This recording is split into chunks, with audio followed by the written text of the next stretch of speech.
Oo. Ang impact katropang Jonathan din natangtang ang double door. Duha ni kapurtahan sa naasing panimalay kaning steel door o kaning ligon kaayo nga kanang tawag nato og kahoy nga kinulit nga portahan katropang Jonathan. Tungod sa kakusog sa impact na guba ang naasoy nga portahan sa panimalay ni Ma'am Jonna Suernero dito sa Purok Sili 3, Barangay Balintawak, Pagadian City. So katropag Juan, nawad-an og preno ang motor kay bag-o man eh. O di ba ka nawad-an og control ang driver niini? Pareho sila katropang Jonathan, dili na tungod sa kalugsungon bitaw sa lugar kay mura siya blind curve ba? Mura siya blind curve mong nadiretso gyud dito sa pagkatinuod ani katropa. Babae ang ga-drive ani og naa sa tunga nga bahay, naa sa likuran kining maong lalaki mo ni hinungdan nga naundas pato ang isa ka biktima. Sa mga balanseng pagtimbang-timbang sa mga isyu, kini ang Sentro. Kini ang Sentro. Pikas linya si Juan Cordero Guok, ang atong kauban mga tropa dito sa Xafam Pagadian. Kaya atong i-update mga katropa ang nahitabo lagi nga malagim na aksidente dito sa may barangay Palpalan mga katropa, nakalabay nga adlaw o nakalabay ni nga Biyernes o Huwebes ba to mga katropa nga gikamatay sa duha ka estudyante nga puros babae mga katropa, grade 11 student. So karon mga katropa na sa pikas linya si Juan Guok gikan sa Xafam Pagadian. Good morning katropa Juan Guok. Sentro. Yes, good morning katropang Jonathan. Mayong sa iyong kautuhon diha sa Bukidnon. Diin kini usa kini ka traumatic incident nga nahitabo kini nga maong insidente Agosto 1 adlong Biyernes. Katropang Jonathan, diin sakto ka sa imong unang gikaingon nga gikalambigitan kini duha ka mga estudyante. Actually tulo ni sila katropang Jonathan. Diin duha ka babaeng estudyante ang nakalas ang kinabuhi samtang angol ang kauban usab niini nga lalaki. Humana sila nga nahaybol sa ilang gisakyan nga motorsiklo nga nalahos pinis usa ka panimalay nga kung makita ninyo sa mga video nga may kuyanap sa social media katropang Jonathan, grabe ang impact niini gani na ako'y gisan di mo ga video kaganina. Naa dito ang dakwa kung imong gi atong lantaw na manggod ko nag ako manggungilantaw ni ako ang script karon katropang Jonathan ug imo bang gi-play ba na sa So mo na itong gigamit karon katropang Juan nga materials no kini nga video. Oo. Ang impact katropang Jonathan din natangtang ang double door. Duha ni kapurtahan sa naasing panimalay kaning steel door o kaning ligon kaayo nga kanang tawag nato og kahoy nga kinulit nga portahan katropang Jonathan. Tungod sa kakusog sa impact na guba ang naasoy nga portahan sa panimalay ni Ma'am Jonna Suernero dito sa Purok Sili 3, Barangay Balintawak, Pagadian City, Zamboanga del Sur. Nahitabo kini akong utrohon Agosto 1 alas 3:38 kapin kun kulang adlong Biyernes ni siya katropang Jonathan diin naila ang duha ka mga babaeng estudyante nga sila si Saipudin Stephanie 16 anyos ug kani si Jonaline Oliva 17 anyos kinsa kani pulos patay nga pulos pod tinun-an sa Zamboanga del Sur National High School. Mga grade 11 students ni sila katropang Jonathan, samtang ang driver usab na ilang si Stanley Abria usab ka minor de edad katropang Jonathan kinsa ang swerte nga nakaluwas katropang Jonathan og samtang sa atong paglabay ning balita karong mga orasa naa pa siya sa balay tambalanan nga diin nagpadayon sa pagpaalim sa iyang samad nga nahiaguman sa iyang ulo gani gipailalo man ni siya sa pag CT scan kay kung makita nato dras picture ato lang na siyang giblur di man pwede kay makagat man ta ni lolo kan taana violation man taana daas kayo ang iyang samad sa iyang agtang katropang Jonathan kay gituuhan kining naigo bitaw sa kana bitawng door jam bitaw door jam sa siminto nga bahin na iyang agtang kana katropang Jonathan kay perting kusugas impact gani baguman lang yung naabot rin sa atong CBN na Dres XFM Pagadian Katropang Jonathan, ganina nakita gyud nato ang kahimtang sa Honda Click nga motorsiklo nga kaning ilang gisakyan nga yupi jud gayo ang manibela niini og naguyog-uyog ang katong iya bitang mga shock, mga tambutso kay tungod sa kagrabe sa impact. Sayunan kag nag-imagine na to nga palugsong man gud ni Katropang Jonathan kana nga lugar dira, palugsong ba murag sukib kay nindot man gyud kay na ang view dira sa mutag hapon. Kini palpalan. Panahon sa kahaponon, overlooking na siya kung nakanhi ka dres Pagadian City Katropang Jonathan, overlooking gyud kay na siya nga makita gyud mo ang entire city sa Pagadian. Moong So taga Pagadian po ko pero maragang ko. Taga Laagan di ko diha. Maragang ko Katropa Juan.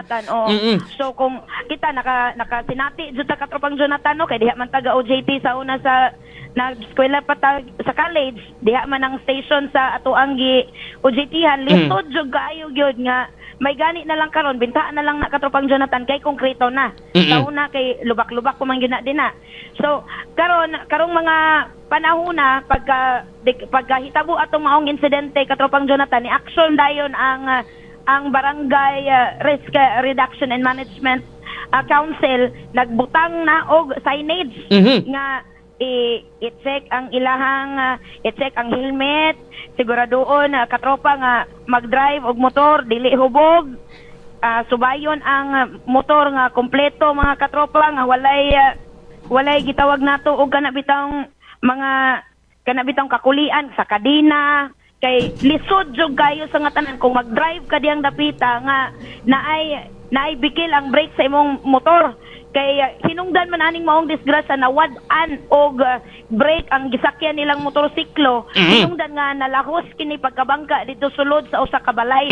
Kung atong ma-imagine sa kakusog sa impact Katropang Jonathan, na sulod sila dito ning liko ning balik sa impact sa kakusog sa impact ning balik ang motor pa atubang. So Katropag Juan, nawad-an og preno ang motor kay bag-o man o di ba ka nawad-an og control ang driver niini? Pareho sila sa Katropang Jonathan, dili na tungod sa kalugsungon bitaw sa lugar kay mura siya blind curve ba, mura siya blind curve moong na diretso gyud didto.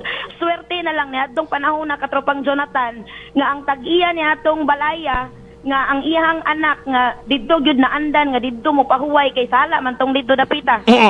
Tulog gidala-dala niya Katropa. Sus na ang hilan pa gyud. Na lang gyud. So adunay ning kalat karon sa social media Katropa Juan nga matud pa namatay ang driver nini. So bakak ni o fake news Katropa Juan.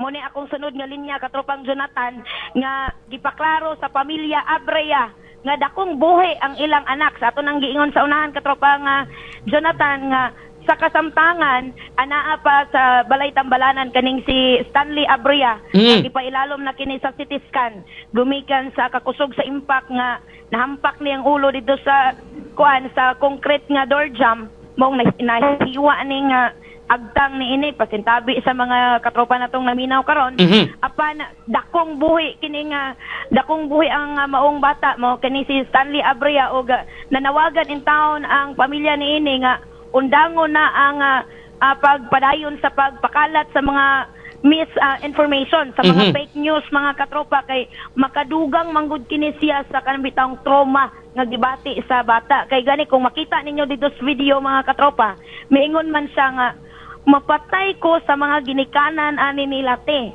So karon Katropang Juan unsa may laka nga ginahimo karon sa ginikanan ining duha ka mga anghel o gining duha ka mga babae nga na kabsas kinabuhi ngadto ining driver Katropang Juan. Sa pagkakaroon na Katropang Jonathan, ang ginikanan ni ining isa ka biktima, nag-ongoing pa sila sa ilang pagproseso sa ilang mga papilis kay pareho maning mga OFW. Naaman ni sa gawa sa nasod nagtrabaho gani. Kining mura kini traumatic jud gaya sa nga tanan kay matud pas ginikanan ni ini. Kada uli na lang man daw nila dunay patay kay tong miagi, miuli sila kay namatay pod ang maguwang nini. Og karon na pod muuli na pod sila kay namatay pod na pod ganing ilang anak. So akong nakita Katropang Juan murag ROTC ni sila kay sahaya aning Oliva ba to? Ang kaning si Oliva, muni ang ginikanan ani ni Oliva Katropang Jonathan, muni mga OFW. Ganina naa dito gisusi man ani ni sa kuya ni Jonalyn ang katong motor.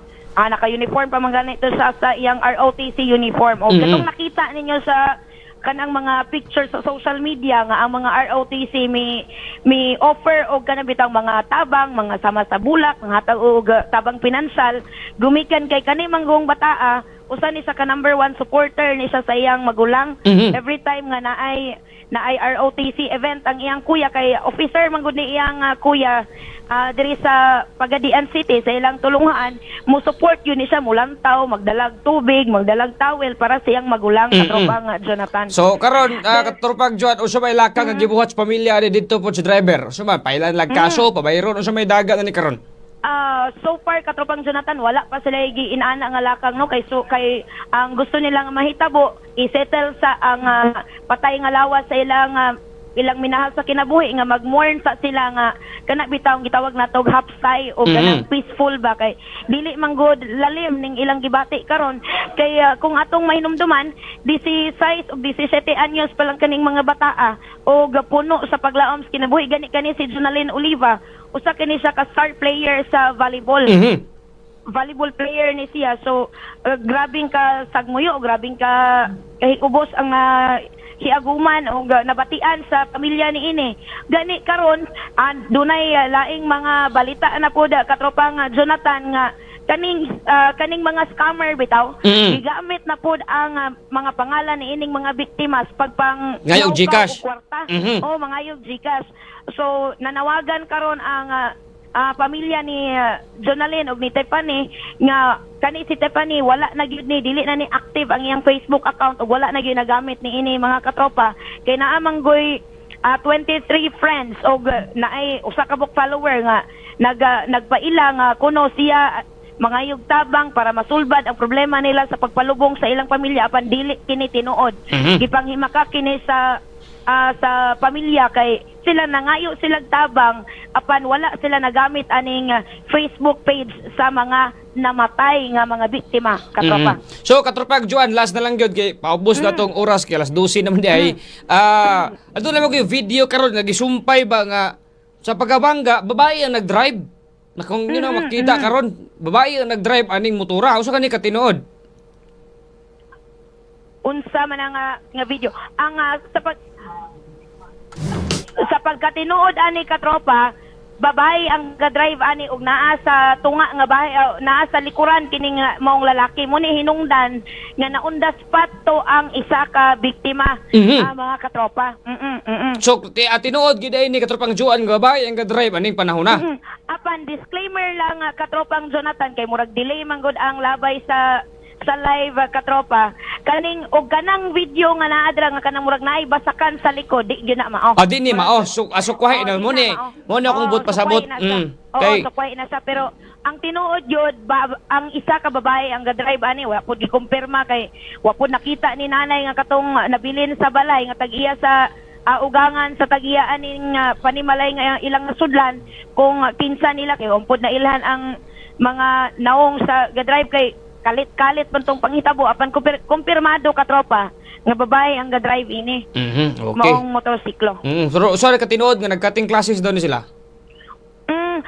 Sigun sa maestra katropang Jonathan wala ni sila mibalik pagkahapon kay duna daw rin sila activity particularly kani bitang audition sa ilang mga buwan wika kanta-kanta sayaw-sayaw sa ilang namang gyud ni mga clubs ba.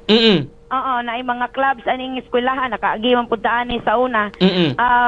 Wala ni sila ning balik kay wala man ni sila ning participate. Matod pas maestra nga hangyo pud niya nga taguon niya nga identity. Okay. So katropag Juan daghan kayong salamat. So katropang Juan go ahead simong final report. Bueno, daghang salamat mga katropa sa imong mga pangutana katropang Jonathan ako nang hinaot nga akong nahatagan og justice no ang imong mga pangutana og natubag nako sa husto sa gikan diri sa CBN sa XFM 89.5 Pagadian alang sa nagiusang Pilipino para sa Pilipinas katropang Joan Cordero Guok XFM News. XFM Police Report. Daghang salamat katropag Juan Cordero Guok sa mga report mo itong katropa update. Dito sa nitabo sa barangay Balintawak, Pagadian City, mga tropa. Napalpalan pag ito gikan ang nasangpit ka mga motorsiklo. Ilan mga sukig tigpaminaw. Dagan kayo salamat ang katropa Juan Gook sa pagkatod sa duwang update mga pinalanggang tigpaminaw. Ilan mga katropa mo to itong viral video karon. Yung gikuha lang ito mga katropa dito kag Juan Cordero Gook mga pinalanggang tigpaminaw. Sa mga balanseng pagtimbang-timbang sa mga isyu, kini ang Sentro. Kini ang Sentro.